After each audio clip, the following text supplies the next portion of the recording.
जय हिंद। देखिए, भारत सरकार की जो पीएलआई स्कीम था वो किस तरह चीनी जो स्मार्टफोन कंपनियां हैं या फिर जो इलेक्ट्रॉनिक कंपनियां उसकी कमर तोड़ दी है, इसको समझिए ध्यान से। सरकार ने कुछ दिन पहले अपनी एक स्कीम लाई थी जिसका नाम था पीएलआई स्कीम। इसका फुल फॉर्म होता है production link incentive scheme. Production link incentive का मतलब होता है इन्होंने इस कंपनियों को लाया था, किस सेक्टर में इन्होंने मेनली इस कंपनियों को लाया था, तो वो इलेक्ट्रॉनिक सेक्टर में लेके आए थे।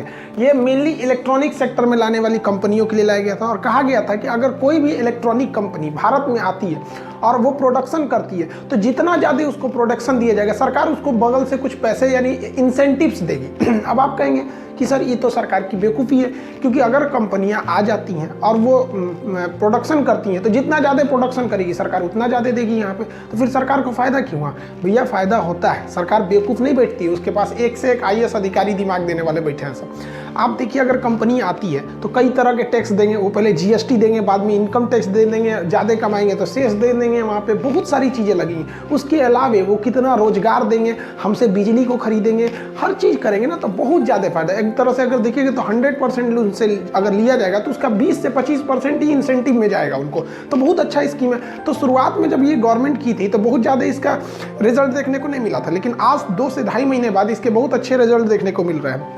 आप अगर देखेंगे तो इस सेक्टर में जो अगर खास करके 5G सेक्टर में, तो 5G सेक्टर जो होता है वो काफ़ी कॉम्प्लिकेटेड हो जाए। 3G और 4G की तरह उसके कन्वेंशन टावर नहीं होते हैं सब, वो एकदम नई टेक्नोलॉजी पे आती है 5G टेक्नोलॉजी। और 5G के इंस्ट्रूमेंट्स इतने महंगे होते हैं और वो टेक्नोलॉजी भारत में थी नहीं।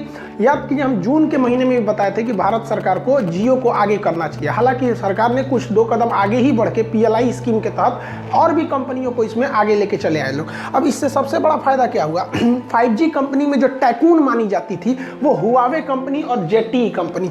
हुआवे और जेटी कंपनी से पूरी दुनिया परेशान थी और इनके प्रोडक्ट इतने सस्ते और इतने एडवांस होते थे कि लोग आराम से इन्हें ले लेते थे सर, इनके आगे कोई कंपटीशन ही नहीं था। लेकिन जब से कोरोना आउटब्रेक हुआ उसके बाद चीनियों के प्रति लोगों का एक तो जो फेथ था वो कम हो गया और हुआवी कंपनी पे अमेरिका ने तो पूरी तरह बैन लगा दिया कि ये स्पाइंग कर रहे हैं, डाटा चुरा रहे हैं। और भारत ने जिस तरह से धड़ाधड़ ऐप्स को बंद कर रहा है, चीनी कंपनियों के माथे एकदम ठनक गया वहां पर। देखिए, भारत तो चाहता था कि वो हुआवे और जेटी कंपनी को टक्कर दे, लेकिन भारत के सामने कोई ऑप्शन ही नहीं था। हाँ, नोकिया और इरेक्सन जैसी कंपनियां थी जो यूरोपीय कंपनी थी, वो लोग के भी प्रोडक्शन थे 5G के मामले में, लेकिन वो काफ़ी कॉस्टली थे। लेकिन भारत सरकार के जो पीएलआई स्कीम है इसने बहुत ज़्यादा असर दिखाया और भारत विरोध की वजह से, तो ये भारत को इस पर करना चाहिए। हालांकि भारत इसमें बहुत धीरे से कदम बढ़ा दिया है और वो पीसीबी के थ्रू बनाया।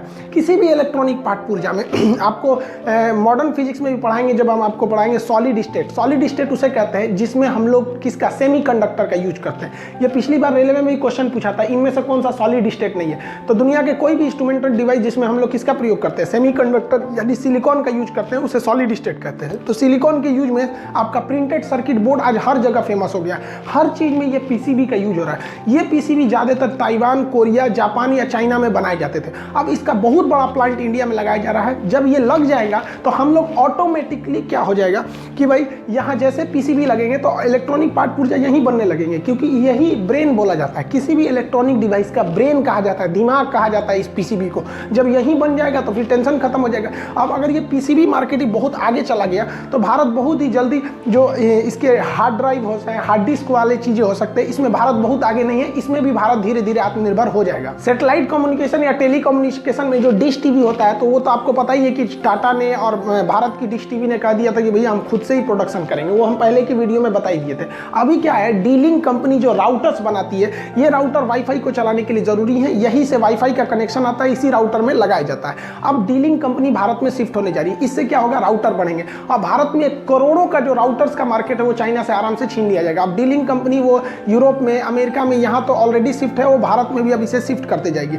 अब इस कंपनी में बहुत बड़ा फायदा होगा। तो इसमें भारत की टेलीकॉम कम्युनिकेशन और इलेक्ट्रॉनिक बहुत अच्छे से काम कर रही है। अब इसमें बीएसएनएल है। भाई साहब, बीएसएनएल को हम क्या बोले यार, मतलब फर्स्ट टाइम हमको बीएसएनएल के प्रति निगेटिव वीडियो। सितंबर में हमको अपने एप्लीकेशन पे क्लास स्टार्ट करने थे, तो हमने बीएसएनएल का कनेक्शन लिया था।